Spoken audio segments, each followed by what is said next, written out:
اعتبار نہیں کرتے، حالانکہ ہم اس کے خیر خواہ ہیں۔ کل اسے ہمارے ساتھ بھیج دیجئے کہ خوب میوے کھائے اور کھیلے کودے، ہم اس کے نگہباں ہیں۔ انہوں نے کہا کہ یہ بات مجھے غمناک کیے دیتی ہے کہ تم اسے لے جاؤ، یعنی میں مجھ سے جدا ہو جائے، اور مجھے یہ خوف ہے کہ تم کھیل کھیل میں اس سے غافل ہو جاؤ اور اسے بھیڑیا کھا جائے۔ وہ کہنے لگے کہ اگر ہماری موجودگی میں ہم ایک طاقتور جماعت ہیں، بھیڑیا یوسف کو کھا گیا تو ہم بڑے نقصان میں پڑ گئے، مطلب پھر ہم نے کیا ہی کیا۔ غرض جب وہ یوسف علیہ السلام کو جب وہ ان کو لے گئے اور اس پر ایک رائے ہو گئے کہ ان کو گہرے کنویں میں ڈال دیں، تو ہم نے یوسف کی طرف وہی بھیجی کہ ایک وقت ایسا آئے گا کہ تم ان کو اس جو انہوں نے تمہارے ساتھ حرکت کی ہے اس سے آگاہ کرو گے، اور ان کو اس وحی کی کچھ خبر نہ ہوگی، اور یہ حرکت کر کے وہ رات کے وقت باپ کے پاس روتے ہوئے واپس آئے۔ یوسف علیہ السلام کے جو دوسرے بھائی تھے وہ یعقوب علیہ السلام کے پاس روتے ہوئے واپس آئے اور کہنے لگے کہ ابا جان، ہم تو دوڑنے اور ایک دوسرے سے آگے نکلنے میں لگ گئے اور یوسف کو اپنے سامان کے پاس چھوڑ گئے تو بھیڑیا یوسف کو کھا گیا، اور آپ ہماری بات کو گو ہم سچ ہی کہتے ہیں، مطلب ہم سچ ہی کہتے ہیں، مان کر نہ دیں گے، مانیں گے نہیں، تو ان کے کرتے پر جھوٹ موٹ کا لہو بھی لگا لائے۔ مطلب یوسف علیہ السلام کے کرتے پہ جھوٹا خون لگا لائے، اور یعقوب علیہ السلام سے کہا کہ یوسف علیہ السلام کو بھیڑیا کھا گیا۔ یعقوب نے کہا کہ یہ حقیقت یوں نہیں ہے، بلکہ تم نے اپنے من سے یہ بات تم اپنے دل سے یہ بات بنا لائے ہو۔ اچھا صبر کی وہی خوب ہے، اور جو تم بیان کرتے ہو اس کے بارے میں مجھے اللہ ہی سے مدد چاہیے۔ اب اللہ کی شان دیکھو کہ اس کنویں کے قریب ایک قافلہ آیا اور انہوں نے پانی کے لیے اپنا سقہ بھیجا، مطلب پانی بھرنے کے لیے نیچے لٹکایا۔ اس نے کنویں میں ڈول لٹکایا تو یوسف علیہ السلام اس سے لٹک گئے۔ وہ بولا، زہ قسمت، یہ تو نہایت حسین لڑکا ہے، اور اس کو قیمتی سرمایہ سمجھ کر چھپا لیا، اور جو کچھ وہ کرتے تھے اللہ کو سب معلوم تھا، اور اس کو تھوڑی سی قیمت یعنی گنتی کے کچھ درہموں پر بیچ ڈالا، اور انہوں نے ان کے بارے میں کچھ لالچ بھی نہ تھا، انہیں پتہ بھی نہیں تھا کہ یہ کون ہے۔ تو یوسف علیہ السلام جب کنویں میں ڈال دیا ان لوگوں نے، ان کے بھائیوں نے، تو ایک وہاں سے قافلہ گزر رہا تھا، اس قافلے نے اپنے پانی کے لیے نیچے ڈول لٹکایا، تو یوسف علیہ السلام اس ڈول کو پکڑ کر اوپر آ گئے۔ تو جو پانی لینے گیا تھا اس نے سوچا کہ یہ بہت نہایت حسین لڑکا ہے، میں اسے بیچ دوں گا اور کچھ درہم حاصل کر لوں گا، تو اس نے یوسف علیہ السلام کو چھپا لیا اور کچھ درہم کی قیمت میں یوسف علیہ السلام کو بیچ دیا۔ اور مصر میں جس شخص نے اس کو خریدا، اس نے اپنی بیوی سے جس کا نام زلیخا تھا کہا کہ اس کو عزت و اکرام سے رکھو، عجب نہیں کہ یہ ہمیں فائدہ دے یا ہم اسے اپنا بیٹا بنا لیں۔ اس طرح ہم نے یوسف کو مصر کی زمین پر جگہ دی، اور غرض یہ تھی کہ ہم نے ان کو خواب کی باتوں کی تعبیر سکھائے، اور اللہ اپنے کام پر غالب ہے، لیکن اکثر لوگ نہیں جانتے۔ اور جب وہ اپنی جوانی کو پہنچے تو ہم نے ان کو حکمت اور علم دیا، اور بھلے لوگوں کو ہم اسی طرح بدلہ دیا کرتے ہیں۔ تو جس عورت کے گھر میں وہ رہتے تھے اس نے ان کو اپنی طرف مائل کرنا چاہا اور دروازے بند کر کے کہنے لگی، یوسف جلدی آؤ۔ انہوں نے کہا کہ اللہ پناہ میں رکھے، وہ یعنی تمہارے میاں تو میرے آقا ہیں، انہوں نے مجھے اچھی طرح سے رکھا ہے، میں ایسا ظلم نہیں کر سکتا، بے شک ظالم لوگ فلاح نہیں پائیں گے۔ اب جو زلیخا کا قصہ ہے سورہ یوسف میں، کہ زلیخا کے گھر میں یوسف علیہ السلام کو رکھا گیا تھا، وہ ان کے غلام کے طور پر رکھے جاتے تھے۔ ان کا جو زلیخا کا جو شوہر تھا وہ عزیز، وہ یوسف علیہ السلام کا آقا تھا، تو اس نے کہا ان کے ساتھ فزیکل ریلیشن شپ بنانا چاہیے، تو یوسف علیہ السلام نے منع کر دیا کہ میں اس ظلم میں نہیں آؤں گا، تمہارے شوہر نے مجھے اچھے سے رکھا ہے، میں اللہ سے پناہ چاہتا ہوں اس چیز کی۔ اور اس عورت نے ان کا قصد کیا اور انہوں نے اس کا قصد کیا، اور اگر وہ اپنے پروردگار کی نشانی نہ دیکھتے تو جو ہوتا یہ اس لیے کیا گیا کہ ہم ان سے برائی اور بے حیائی کو روکتے ہیں، بے شک وہ ہمارے خالص بندوں میں سے تھے۔ اور دونوں دروازے کی طرف بھاگے تو آگے یوسف، پیچھے زلیخا، اور عورت اور زلیخا نے ان کا کرتا پیچھے سے پکڑ کر جو کھینچا تو پھاڑ ڈالا، اور دونوں کو دروازے کے پاس عورت کا خامن مل گیا۔ تو عورت بولی کہ جو شخص تمہاری بیوی کے ساتھ برا ارادہ کرے اس کی اس کے سوا کیا سزا ہے کہ یا تو قید کیا جائے یا غم دینے والا عذاب دیا جائے۔ اب جب دونوں دروازے کی طرف بھاگے، یوسف علیہ السلام نے منع کیا میں ایسا نہیں کروں گا، تو وہ ان کی طرف بھاگی، تو یوسف علیہ السلام دروازے کی طرف بھاگے۔ جب وہ دروازے کی طرف بھاگے تو جیسے ہی دروازے پہ پہنچے تو وہاں زلیخا کا شوہر وہاں ان دونوں کو مل گیا، تو اس نے فوراً یوسف علیہ السلام پہ الزام لگا دیا کہ جو آدمی تمہاری بیوی کے اوپر بری نظر ڈالے یا برا کام کرنا چاہے تو اس کی سزا یا تو ہے کہ اسے قید کر دو یا پھر اس کو عذاب دو۔ یوسف نے کہا اسی نے مجھ کو اپنی طرف مائل کرنا چاہا تھا۔ اس کے قبیلے میں سے ایک فیصلہ کرنے والے نے یہ فیصلہ کیا کہ اگر اس کا کرتا، اب یوسف علیہ السلام نے کہا کہ یہ جھوٹ بول رہی ہے، اس نے مجھے اپنی طرف مائل کرنا چاہا تھا، تو پھر دونوں قبیلے کی عدالت میں چلے گئے۔ تو ایک فیصلہ کرنے والے نے یہ فیصلہ کیا کہ اگر اس کا کرتا آگے سے پھٹا ہو تو یہ سچی اور یوسف جھوٹا، اور اگر کرتا پیچھے سے پھٹا ہو تو یہ جھوٹی اور یوسف سچا۔ جب اس کا کرتا دیکھا گیا تو پیچھے سے پھٹا تھا، یوسف علیہ السلام کا کرتا جو تھا وہ پیچھے سے پھٹا تھا۔ تب اس نے زلیخا سے کہا کہ یہ تمہارا ہی فریب ہے، اور کچھ شک نہیں کہ تم عورتیں ہی فریب میں بھاری ہوتی ہو۔ یوسف اس بات کا خیال نہ کر، اور زلیخا تو اپنے گناہ کی بخشش مانگ، بے شک خطا تیری ہی ہے۔ اور شہر میں عورتیں باتیں کرنے لگیں کہ عزیز کی بیوی اپنے غلام کو اپنی طرف مائل کرنا چاہتی ہے، اور اس کی محبت اس کے دل میں گھر کر گئی ہے۔ ہم دیکھتے ہیں کہ وہ کھلی گمراہی میں ہے۔ جب زلیخا نے ان عورتوں کی باتوں جو حقیقت میں یوسف کے دیدار کے لیے ایک چال تھی سنی، تو ان کے پاس دعوت کا پیغام بھیجا اور ان کے لیے ایک محفل سجائی اور پھل کاٹنے کے لیے ہر ایک کو ایک ایک چھری دی، اور یوسف سے کہا کہ ان کے سامنے باہر آؤ۔ اور جب عورتوں نے ان کو دیکھا تو ان کے حسن کا روب ایسا چھا گیا کہ پھل کاٹتے کاٹتے اپنے ہاتھ کاٹ لیے، اور بے ساختہ بول اٹھی، سبحان اللہ، یہ حسن یہ آدمی نہیں کوئی بزرگ فرشتہ ہے۔ تو جب یوسف علیہ السلام کے بارے میں اور زلیخا کے بارے میں باتیں ہونے لگیں تو زلیخا نے ان ساری عورتوں کو، شہر کی بڑی بڑی عورتوں کو اپنے گھر پہ بلایا اور ان کے ہاتھ میں ایک پھل دیا اور ان کے ہاتھ میں ایک چھری دی، اور یوسف علیہ السلام سے کہا کہ باہر آ جاؤ۔ جب وہ باہر آئے تو ان سے کہا کہ اپنے پھل کاٹو۔ وہ پھل کاٹتے کاٹتے اپنے ہاتھ کاٹ گئے۔ یوسف علیہ السلام اس بلح کے خوبصورت تھے۔ تب زلیخا نے کہا کہ یہ وہی ہے جس کے بارے میں تم مجھے تانے دیتی تھی، اور بے شک میں نے اس کو اپنی طرف مائل کرنا چاہا، مگر یہ بچا رہا، اور اگر یہ وہ کام کرے گا جو میں اس سے کہتی ہوں، اور یہ وہ کام نہ کرے گا جو میں اس سے کہتی ہوں، تو قید کر دیا جائے گا اور ذلیل ہوگا۔ یوسف نے دعا کی کہ اے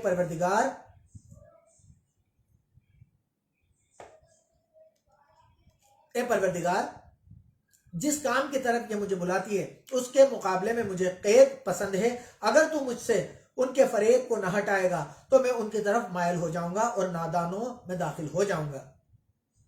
تو اللہ نے ان کی دعا قبول کر لی اور ان سے عورتوں کا مکر ختم کر دیا۔ بے شک وہ سننے اور جاننے والا ہے۔ پھر باوجود اس کے کہ وہ لوگ نشان دیکھ چکے تھے، ان کی رائے یہ ٹھہری کہ کچھ دنوں کے لیے ان کو قید ہی کر دیں۔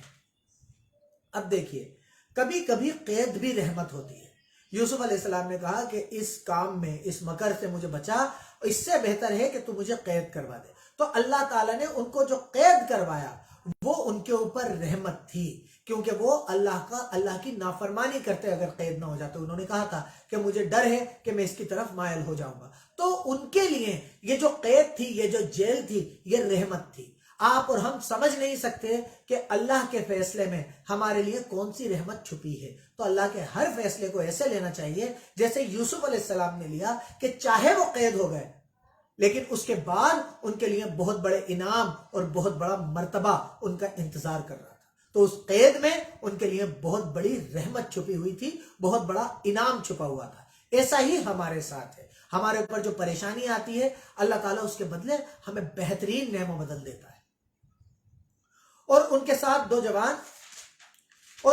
دو جوان اور بھی جیل میں داخل ہوئے۔ ایک نے ان سے کہا کہ میں نے خواب دیکھا ہے کہ دیکھتا کیا ہوں کہ شراب کے لیے انگور نچوڑ رہا ہوں۔ دوسرے نے کہا کہ میں نے بھی خواب دیکھا ہے، یہ دیکھتا ہوں کہ اپنے سر پر روٹیاں اٹھائے ہوئے ہوں اور جانور اس میں سے کھا رہے ہیں، تو ہمیں ان کی تعبیر بتا دیجئے کہ ہم تمہیں نیک دیکھتے ہیں۔ یوسف نے کہا کہ جو کھانا تم کو ملنے والا ہے وہ آنے نہیں پائے گا کہ میں اس سے پہلے تم کو ان کی تعبیر بتا دوں گا۔ یوسف علیہ السلام کو اللہ نے خواب کی تعبیر بتانے کا ہنر دیا تھا۔ یہ ان باتوں میں سے ہے جو میرے پروردگار نے مجھے سکھائی ہیں۔ جو لوگ اللہ پر ایمان نہیں لاتے اور آخرت کے دن کا انکار کرتے ہیں میں ان کا مذہب چھوڑے ہوئے ہوں اور اپنے باپ دادا ابراہیم اور اسحاق اور یعقوب کے مذہب پر چلتا ہوں۔ ہمیں مناسب نہیں کہ کسی چیز کو اللہ کے ساتھ شریک بنائیں، یہ اللہ کا فضل ہے ہم پر بھی اور لوگوں پر بھی، لیکن اکثر لوگ شکر نہیں کرتے۔ یا اللہ تعالیٰ تیرے لاکھ لاکھ شکر احسان ہے کہ تو نے ہمارے لیے اسلام کو دین چنا اور ہمیں دین پر چلنے والا بنایا۔ میرے جیل خانے کے ساتھیوں، بھلا کوئی جدا جدا آقا اچھے یا ایک اللہ یکتا اور غالب؟ انہوں نے کہا کہ اے جیل خانے کے میرے ساتھیوں، الگ الگ لوگوں کو پوجنا بہتر، الگ الگ آقا بہتر، یا ایک سب سے بہتر آقا بہتر؟ بھائی obviously آپ کس کو چنیں گے؟ آپ 50 لوگوں کی فرما برداری کرنا چنیں گے یا ایک آدمی کی فرما برداری؟ وہی آپ کے سارے کام کرے اور آپ اسی کی عبادت کریں۔ تو وہی ہے کہ ایک ذات کی فرما برداری بہتر یا الگ الگ آقاؤں کی فرما برداری بہتر؟ بھلا کوئی جدا جدا آقا اچھے یا ایک اللہ یکتا اور غالب؟ جن چیزوں کو تم اللہ کے سوا پوچھتے ہو وہ صرف نام ہے، تو جو تم نے تمہارے باپ دادا نے رکھ لیے ہیں، اللہ نے ان کی کوئی سند نازل نہیں کی۔ سن رکھو کہ اللہ کے سوا کسی کی حکومت نہیں ہے۔ اس نے ارشاد فرمایا کہ اس کے سوا کسی کی عبادت نہ کرو، یہی سیدھا دین ہے، لیکن اکثر لوگ نہیں سمجھتے۔ اب یہاں یوسف علیہ السلام اپنے جیل خانے میں جو جیل میں یوسف علیہ السلام کے ساتھ تھے ان سے کہہ رہے ہیں، میرے جیل خانے کے ساتھیوں، تم میں سے ایک جو پہلا خواب بیان کرنے والا ہے وہ تو اپنے آقا کو شراب پلایا کرے گا، اور جو دوسرا ہے وہ سولی دیا جائے گا اور جانور اس کا سر کھا جائیں گے۔ تو جو بات تم مجھ سے پوچھتے ہو اس کا فیصلہ ہو چکا، اور دونوں شخصوں میں سے جس کے بارے میں یوسف نے خیال کیا کہ رہائی پا جائے گا، اس سے کہا کہ اپنے آقا سے میرا ذکر بھی کرنا، لیکن شیطان نے ان کو اپنے آقا سے ان کا ذکر کرنا بھلا دیا، اور یوسف کئی سال جیل خانے میں ہی رہ گئے۔ اور بادشاہ نے کہا کہ میں نے خواب دیکھا ہے۔ اب کئی سال گزر گئے، یوسف علیہ السلام جیل میں بند تھے، اور وہ جس کو یوسف علیہ السلام نے جن دو کو خواب کی تعبیر بتائی تھی، اور جو بچ گیا تھا، جو اپنے آقا کے پاس تھا، جو بچ گیا تھا، اس کو یوسف علیہ السلام کا ذکر کرنا شیطان نے بھلا دیا۔ اب اسی آدمی کا، جو آدمی بچا تھا جس سے یوسف علیہ السلام نے کہا تھا کہ میرا ذکر کرنا، اس کی وہ جہاں موجود تھا وہاں کا ذکر ہے۔ اور بادشاہ نے کہا کہ میں نے خواب دیکھا ہے کہ دیکھتا کیا ہوں کہ 7 موٹی گائیں ہیں جن کو 7 دبلی گائیں کھا رہی ہیں، اور 7 ہری بالیاں ہیں اور 7 سوکھی بالیاں ہیں۔ اے سرداروں، اگر تم خوابوں کی تعبیر دے سکتے ہو تو مجھے میرے خواب کی تعبیر بتاؤ۔ بادشاہ نے یہ بتایا کہ میں نے ایسا خواب دیکھا، مجھے اس کی تعبیر بتاؤ۔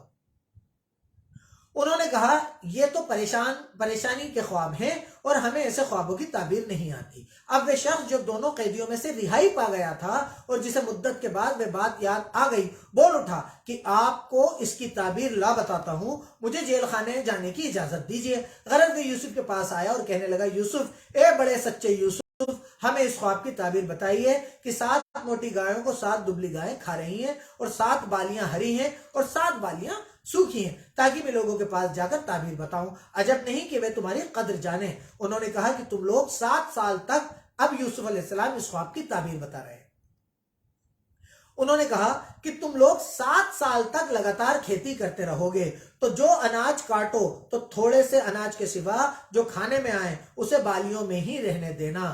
پھر اس کے بعد سوکھے کے 7 سال آئیں گے، تو جو اناج تم نے جمع کر رکھا ہوگا وہ اس کو سب کو کھا جائیں گے، صرف وہی تھوڑا سا رہ جائے گا جو تم احتیاط سے رکھ چھوڑو گے۔ اس کے بعد 1 سال ایسا آئے گا کہ خوب بارش برسے گی اور لوگ اس میں رس نچوڑیں گے۔ یہ تعبیر سن کر بادشاہ نے حکم دیا کہ یوسف کو میرے پاس لے آؤ۔